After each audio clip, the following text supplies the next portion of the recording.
Muito bem, muito bom dia a todos que estão aqui, aqueles que vão nos assistir depois. Esse é o encontro de número 167. Olha só, do geral, que a gente faz aos sábados, né? Já foram vários livros lidos desde então. E hoje a gente inicia o livro A Alma Humana, este livro. E esse livro do Cal Koenig. Quem vai fazer a leitura para a gente é a Lu, por livre e espontânea pressão. E eu vou fazer a leitura de um verso. Depois a gente vai só falar um pouquinho, Luci. Eu vou ler, eu acho que não tem aí um pouco da biografia dele. Quem foi o Cal Koenig? E para a gente começar a fazer o início do livro. Tá bom? Então, o verso. Na medida em que amadureço, eu compreendo as correlações. Entendo que nada mais existe sozinho e sem referência no mundo. Nenhuma pessoa, nenhum encontro, nenhuma coisa, nenhum pensamento, nenhum acontecimento. Numa coordenação misteriosa, tudo está ligado por laços. E o que eu não vejo, eu pressinto. Assim surge lentamente uma outra imagem do mundo. Cada vez menos eu me deixo iludir pela aparência e pelo efeito, e sinto como aprendo a enxergar e me torno sábio. Do Ulrich Chaffetz. Muito bem. Nós vamos então começar o primeiro capítulo desse livro, do Carl Koenig. Ele era um médico pediatra, que ele nasceu em Viena em 1902 e morreu na Escócia em 1966.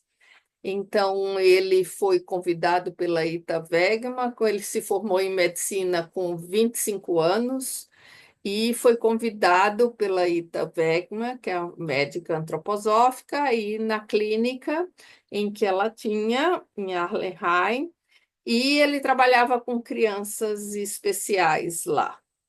E depois disso, ele funda as escolas que chama Campfil, que são escolas que abrigam crianças, né, e educa crianças e jovens que necessitam de cuidados especiais. O que chama Movimento Campfil se difundiu no mundo como comunidades terapêuticas e existem várias, né, unidades no mundo é, com esse método, né, com esse trabalho de crianças especiais. Ele escreveu vários livros e conferências, e esse livro aqui, a Alma Humana, ele foi escrito, o meu é da segunda edição. A primeira edição, eu nem lembro aqui, mas a primeira edição é de 2020, né, desse livro, A Alma Humana. Então, a gente vai começar hoje o primeiro capítulo dele e a Lu vai nos brindar com sua voz potente. Vamos lá. Desculpa, Márcia. É que eu tenho a segunda edição, que diz fevereiro de 2020, e a primeira deve ser em 2006, não tenho a certeza, mas diz aqui. 2006, né?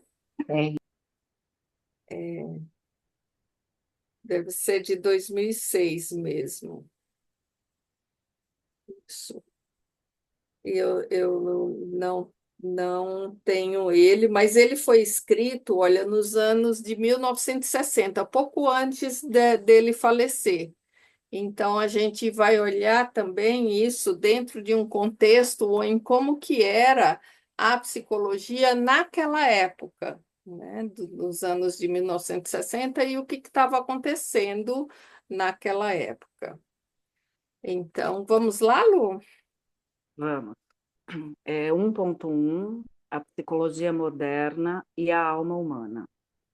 Pode parecer um pouco arrogante dizer que a psicologia não lida com o seu objeto de estudo, a alma humana, mas é verdade.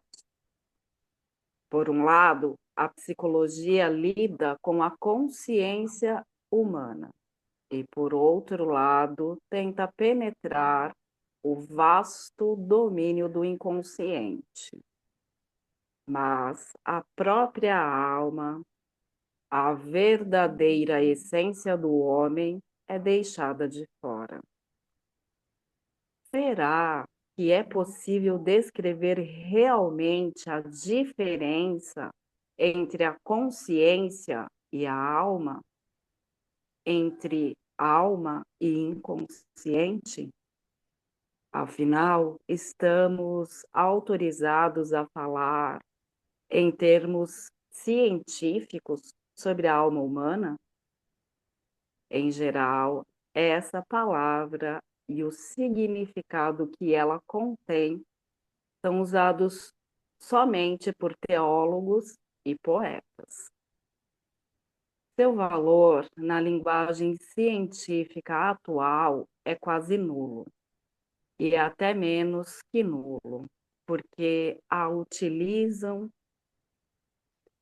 tornam-se imediatamente suspeito de serem místicos ou impostores idealistas.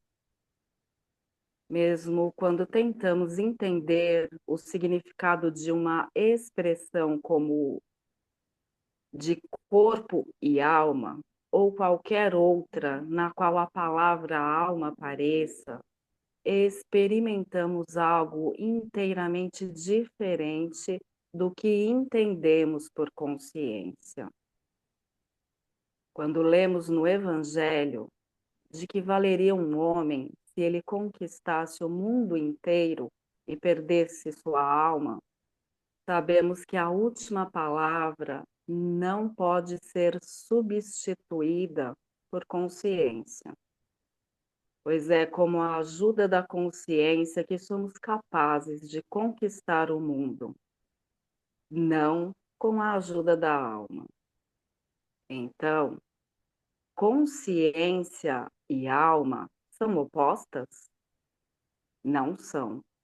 Mesmo que sejam distintas, a diferença não surge pela negação da realidade da alma ou pela contradição de sua existência. Entretanto, isto é continuamente feito hoje em dia e dificilmente um psicólogo profissional poderia pensar em usar a palavra alma, embora a carregue em seu próprio título, pois a psicologia é a palavra grega para conhecimento de alma.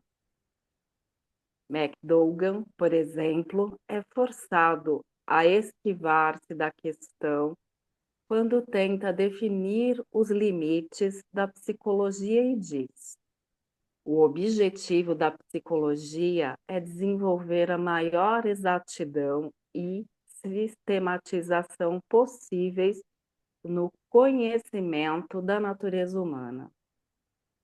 Dessa forma, ele sobrepõe o objetivo ao objeto e define a psicologia como conhecimento da natureza humana.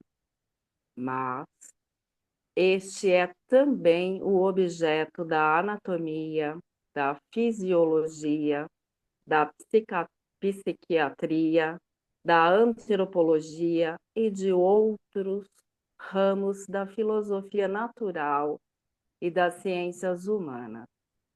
Todas contribuem para o melhor conhecimento da natureza humana.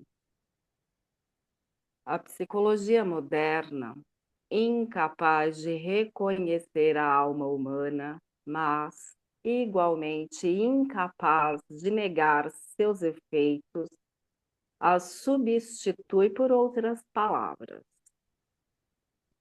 Um dos véus que encobre a imagem da alma é a palavra personalidade. Existem traços de personalidade, testes de personalidade, dimensões da personalidade e muitos mais desses nomes inadequados. Eles ocultam a realidade da alma para ignorar a sua existência. A existência da alma é negada ou timidamente explicada. Existem impulsos e motivações, inteligência e atitude, percepção e fatores. Eles são estatisticamente mapeados, quase sempre analisados e interpretados de maneira inacreditavelmente tola e infantil. Meça o máximo de traços e motivações. Interprete as reações e os fatores que estiverem à mão, em termos de comportamento animal, ou substitua tudo isso por princípios freudianos e tudo estará bem. Essa é uma das tendências da psicologia moderna, influenciada pelas opiniões mal formadas nos Estados Unidos e pela atitude sofisticada da moderna filosofia britânica. E torna-se compreensível quando uma voz que parte do meio dos psicólogos é repentinamente ouvida e diz: a psicologia é a mais indisciplinada das disciplinas.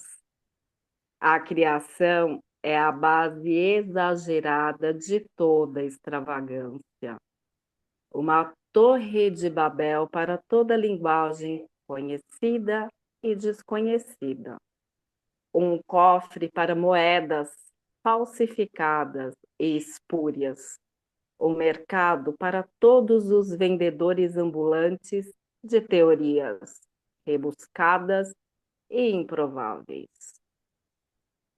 Se um professor de psicologia fala nestes termos, devemos acreditar nele. A psicologia transformou-se num mercado, porque negou a existência de seu próprio objeto, a alma humana. É uma torre de Babel, porque cada vez mais são introduzidos palavras, termos, nomes e categorias para expressar o que poderia ser simplesmente chamado de alma humana. É um cofre, porque ao invés da realidade, é apresentada apenas uma representação dela, sob a forma de moedas abstratas.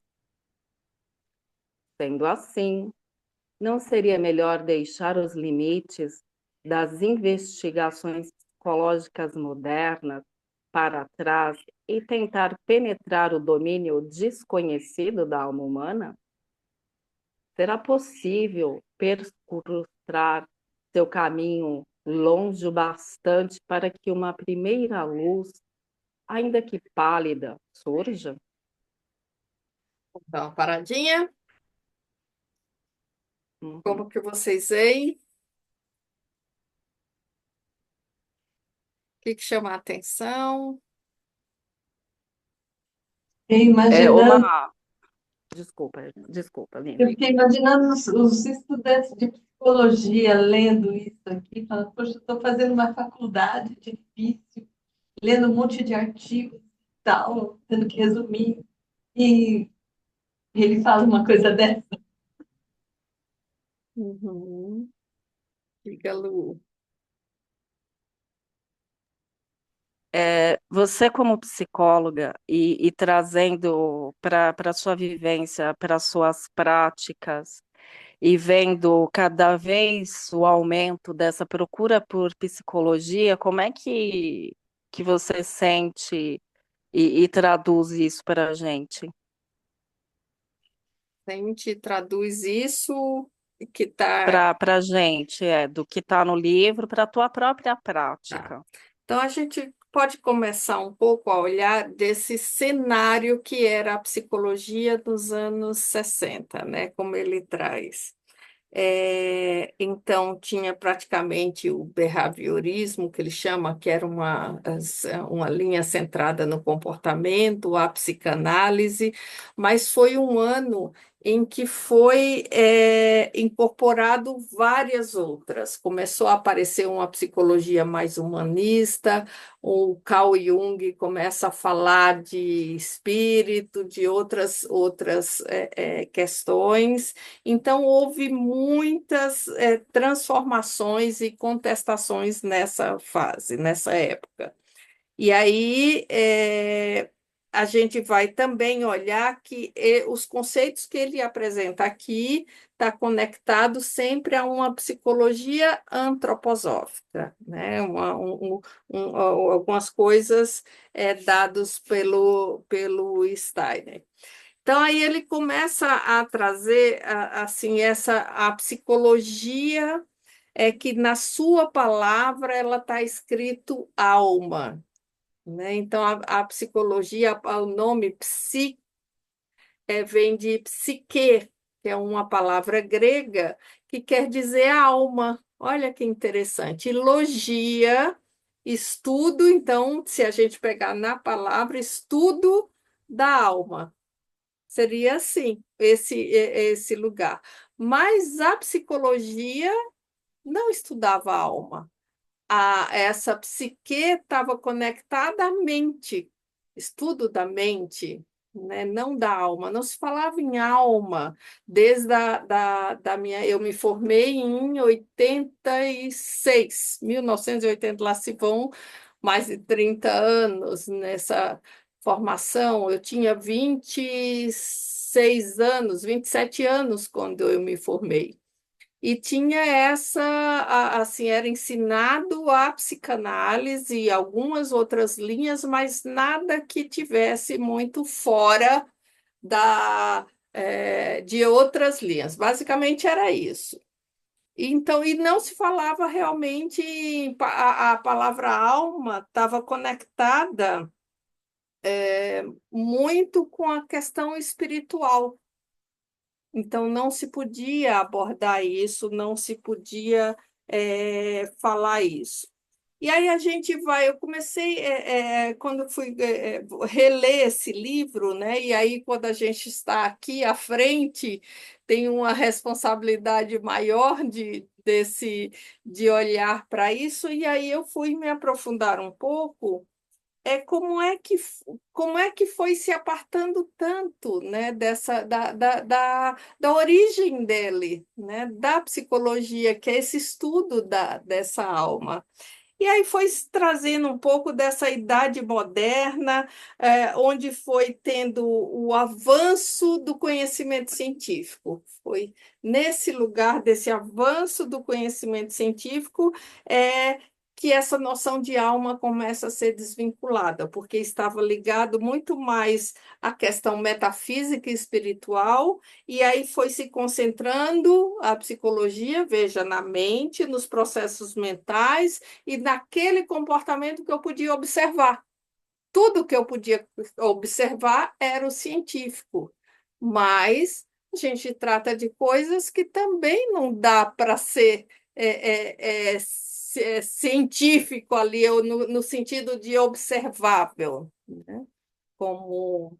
Então, foi fazendo e tendo essa diferenciação entre a psicologia que engloba em seu própria origem a alma e essa mente, esses comportamentos que são observáveis, esses processos que são mais mentais. Começa como se fossem duas vertentes. Hoje, como que. E aí, olha interessante o que ele vai fazendo. As expressões que a gente usa, né? É, ele vai questionando: será que a própria alma, que é a essência, pode ser deixada de fora? Será que a gente consegue fazer isso? E aí ele vai trazendo as expressões mais corriqueiras, quando a gente usa a expressão de corpo e alma. O que que a gente quer dizer quando usa essa expressão de corpo e alma? Vocês já prestaram atenção? O que que a gente quer dizer? Alguém está fazendo esse trabalho, está fazendo algo, está dedicado à música, seja à arte, a alguma coisa, de corpo e alma. Por inteiro, né, Márcia? Está querendo Então, o dizer que que por é esse inteiro, inteiro? corpo e alma. Então, a gente fala Faltando espírito aí para ficar inteiro mesmo, né? isso, então, corpo e alma, então a gente vai se referindo tanto ao aspecto. Veja, o espírito, como a gente foi apartado do conhecimento, né, do espírito, a alma ficou englobando só. Nós somos uns seres corpo, alma e espírito, não é o que a gente aprende com esse conhecimento aqui. Só que antigamente, eu acho que eu comentei no encontro anterior, no Concílio de 869, o Papa da época, ele proíbe que seja ensinado essa visão de corpo, alma e espírito. Então, a partir dali, o ser humano ele passa a ensinar que era composto apenas de corpo e alma. A alma englobando o conhecimento, tudo que vinha do espírito. Porque quando se falava em espírito na época, se falava de uma reencarnação dessa individualidade. E quando a gente aparta corpo e alma apenas, não traz essa noção.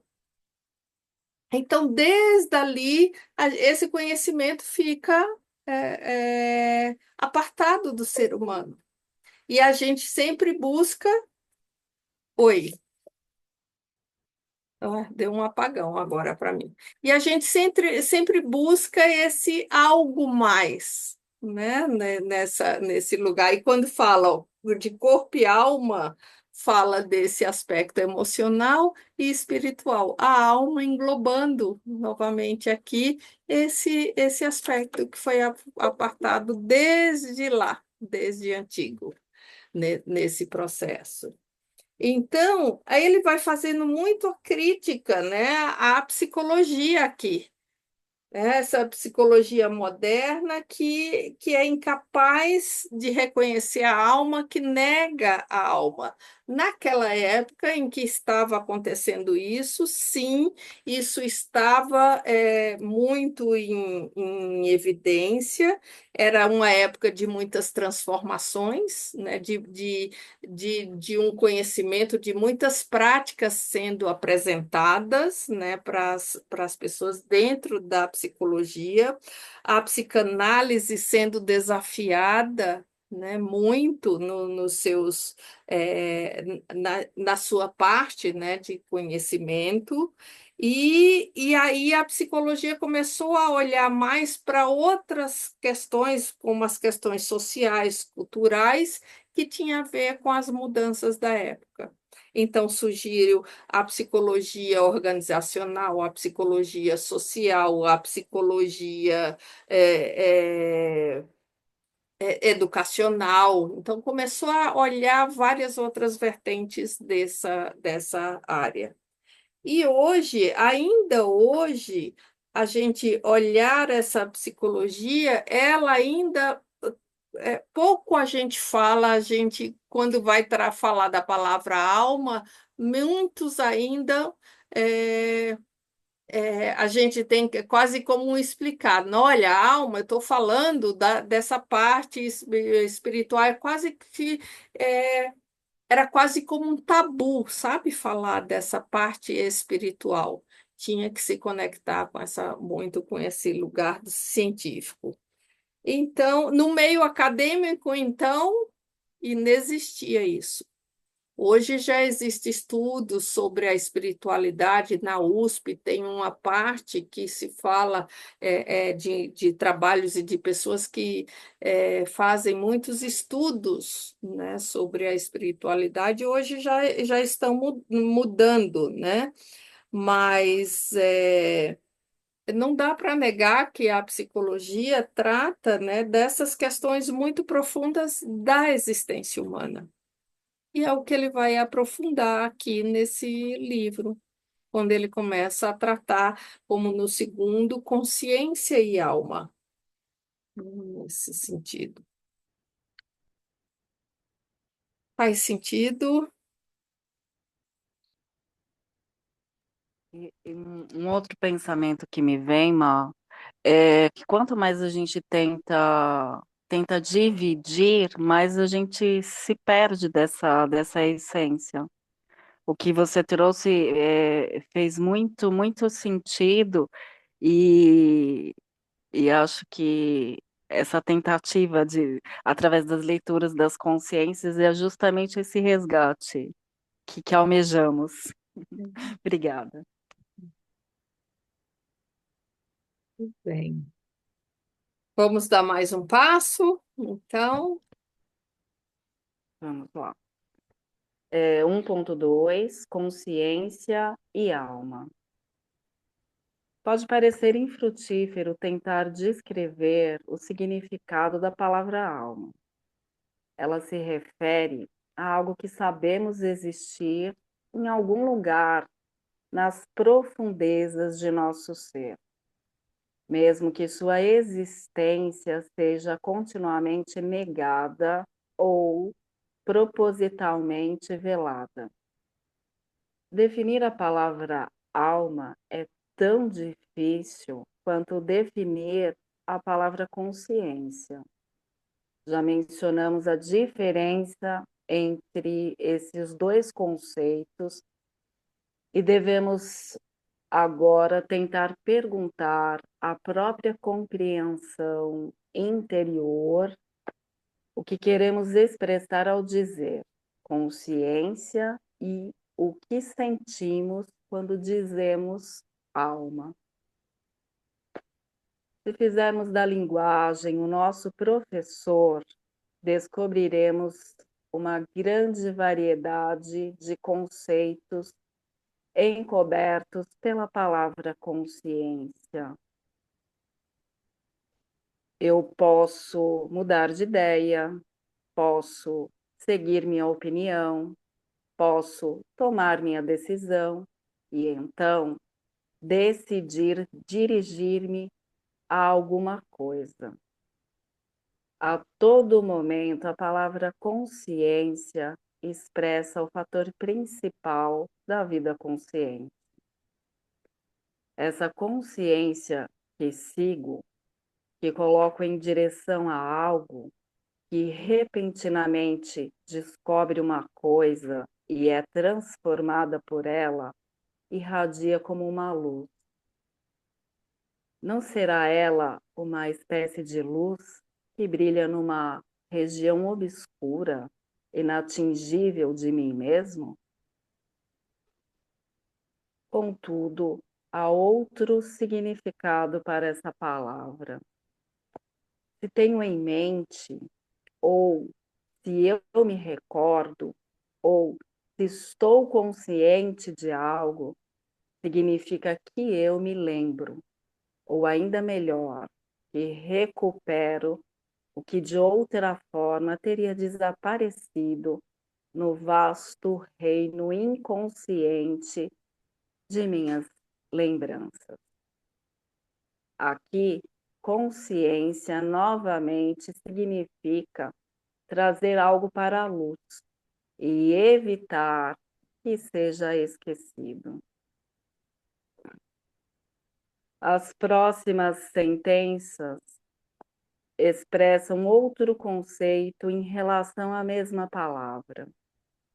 Quando dizemos não se intrometa, não se incomode e ele não se importa, ou você se importa, nos referimos à consciência de outra pessoa ou à nossa própria. O que queremos realmente dizer quando perguntamos a alguém se ele se importaria com algo que fizermos? Eu dirijo sua atenção à intenção de meu ato. De maneira semelhante, peço a outra pessoa que não dê atenção a algo especial e, assim, que não se intrometa. Refiro-me novamente à luz brilhante. Eu digo, brilhe sobre mim, e então me diga se meu ato pode permanecer na sua luz. De maneira semelhante, eu peço a outra pessoa que retire sua luz e não perturbe o brilho da minha. Quando alguém está fora de si, significa que essa pessoa perdeu seu julgamento mais apurado. Por outro lado, quando diversas pessoas estão juntas em um só pensamento, então suas luzes individuais brilham em conjunto, sem qualquer divergência. Embora o significado desta palavrinha tão importante possa ser variado e diversificado, ele sempre indica a luz da consciência. Descreve aquela parte especial de nosso ser que atua sobre a luz da autoconsciência. A origem da palavra é diversa. Deriva do anglo-saxão de mind, que significa memória. Também tem sua raiz na palavra anglo-saxã munam, que significa pensar, e está intimamente relacionada à palavra romana mens. A última palavra significa o mesmo que mente. Ela descreve algo como razão, inteligência, julgamento, como nas palavras romanas mens et ratio e mens sana in corpore sano, significando razão e significado, e mente sã em corpo são. Assim, podemos associar mente com mens e mental, bem com Gemind e Munam, todas, entretanto, nos remetem a uma única que é homem, men. O homem é o ser que é gerado aqui na Terra com a luz da consciência. Existe um significado bem diferente por trás da palavra alma. Ela soa muito diferente. A vogal brilhante em consciência, mind, que é parecido com luz, light, olhos, yes, é isso? Eu e superior, seco, meu e teu, aponta para a claridade luminosa da consciência diurna. Entretanto, alma tem um som escuro, como em buraco e cavidade, mas também em todo e viderrante, em planar e rugir.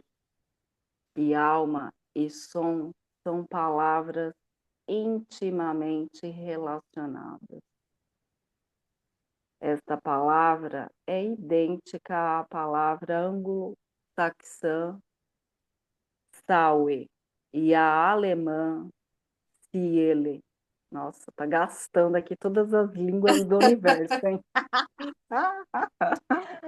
Não se sabe onde pode ser encontrada a raiz dessas palavras relacionadas entre si. Também existem bem poucas expressões no idioma inglês com a palavra soul, que é alma. Chamamos alguém de boa alma ou pobre alma, e ambas as expressões não são muito elogiosas. Elas expressam um tipo de superioridade benevolente sobre a pobre ou a boa alma. Por outro lado, existe a expressão de corpo e alma, e ela significa o âmago de nosso ser interior. É impossível dar mais que corpo e alma. Há uma tarefa, pois isso contém tudo que um homem pode dar. Não é a luz intencional da consciência, nem indica a totalidade da região da consciência. Significa o todo e tudo. O que quer que um homem tenha, corpo e espírito, coração e alma, o que ele doa para certa coisa.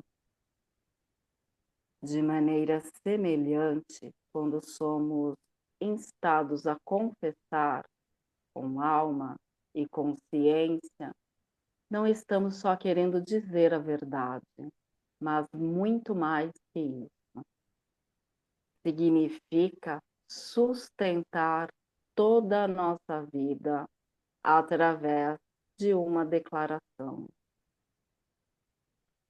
É muito evidente a relação entre a alma e o coração, por um lado, e por outro, com a consciência. Revela a sabedoria da linguagem e indica a direção correta. Devemos agora tomar a luz da consciência e tentar penetrar no território oculto da alma. Tan. Tudo bem, já tem uma prévia do que vai ser esse livro, hein?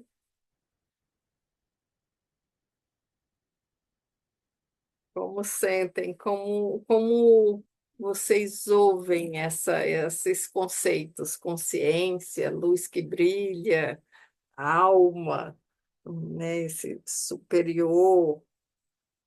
Como que vocês ouvem? Como é para a vivência de vocês esses conceitos?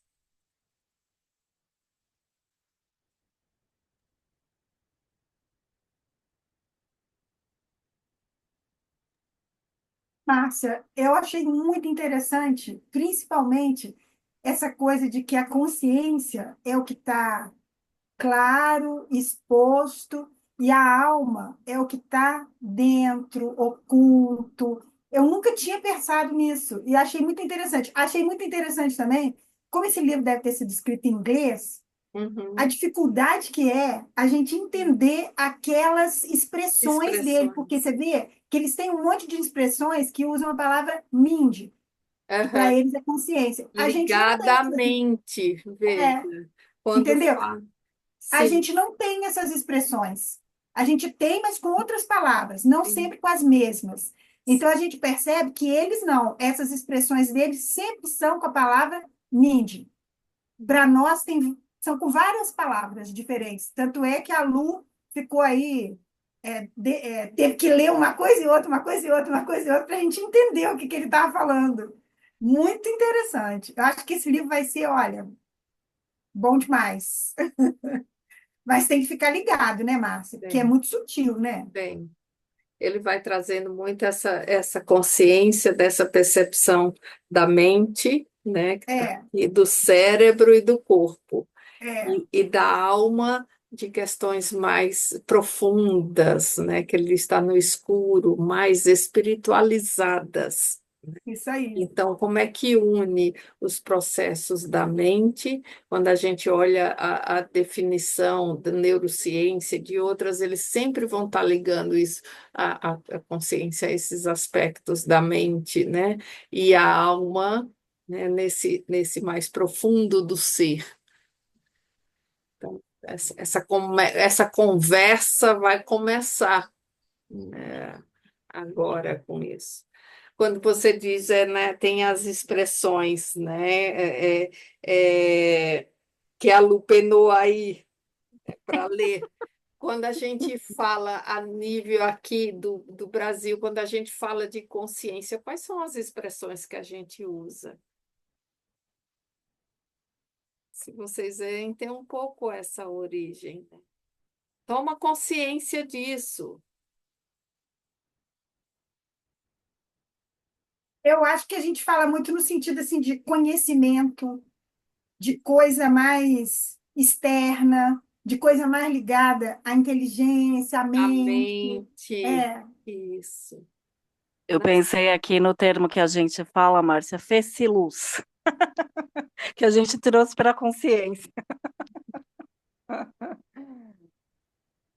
A Lourdes está concordando com você, né, Lourdes?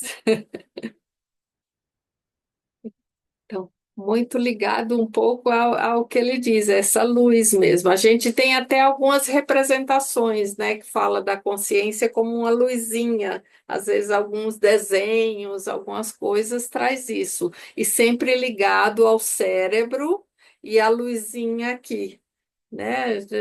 Não traz isso, essas imagens dessa consciência. ô Márcia, a gente aqui é mais ou menos de uma época que tinha aquelas historinhas do professor Pardal. Eu não sei Isso, se você lembra que quem ajudava ele era uma lâmpadazinha. isso, Lembra? Chamava isso. lampadinha. A Lembra disso? lampadinha. Sim, a consciência com esse lugar, né, da luz, da luz na mente, da Na luz que mente. vem, né, para trazer. Se eu tenho consciência, eu vou fazer algo em que a minha alma também está presente nesse lugar. Então, eu tenho consciência daquilo. Então, eu tenho essa inteireza que está acontecendo, porque tem, é claro, olha as palavras que a gente, é claro, é luz, é isso que ele traz aqui, né? Mas muitas tradições, eles vão traduzir também a alma considerada como sendo a fonte da consciência e a consciência como uma expressão da alma. Eu acho que essa última frase resume tudo que ele quer falar no livro. Devemos agora tomar a luz da consciência e tentar penetrar no território oculto da alma. Sim. É como se você realmente avançasse o nível, né? Penetrasse bem mais profundamente sobre os pensamentos, sobre os significados, sobre os sentimentos, algo que fica meio raso quando você pensa só em consciência. Uhum. Sim, sim. Vamos ter muitas coisas. O homem é o ser que é gerado aqui na Terra, olha só, com a luz da consciência. Então, são muitas expressões que ele traz, é, é, ligado, quando a gente fala consciência ou autoconsciência, né, uma consciência de si, né? Mais para frente ele vai trazer os conceitos de consciência, inconsciente, consciência e inconsciência. Então, ligado muito aos conceitos da psicologia de o id, o ego e o superego, já ouviram esses conceitos, né? Então, consciência como esse ego inconsciente, né? Se a gente olhar para outros, aquilo que está mais profundo, né? Então, ele vai estar relacionando um pouco os conceitos da psicologia. Tradicional, digamos, se a gente puder falar dessa forma, com esse olhar da psicologia antroposófica, onde na alma, né, as funções, se a gente traz. Não sei se vocês lembram o corpo, alma e espírito. Então, o corpo aqui, o espírito aqui e no meio a alma. A alma fazendo a ponte entre o espiritual e o corpo. A alma que faz essa intermediação entre o espírito e a alma e o corpo. Então, ele vai começando a trazer, né, essas noções dentro desse olhar, né, já chegando, né, para todos esses conceitos que vão abranger aí os conceitos da psicologia nessa nova luz aí que ele traz, né, nessa nova forma de ver. Vai ser muito interessante a gente caminhar por isso. Certo? Muito bem. Então, vou parar aqui a gravação.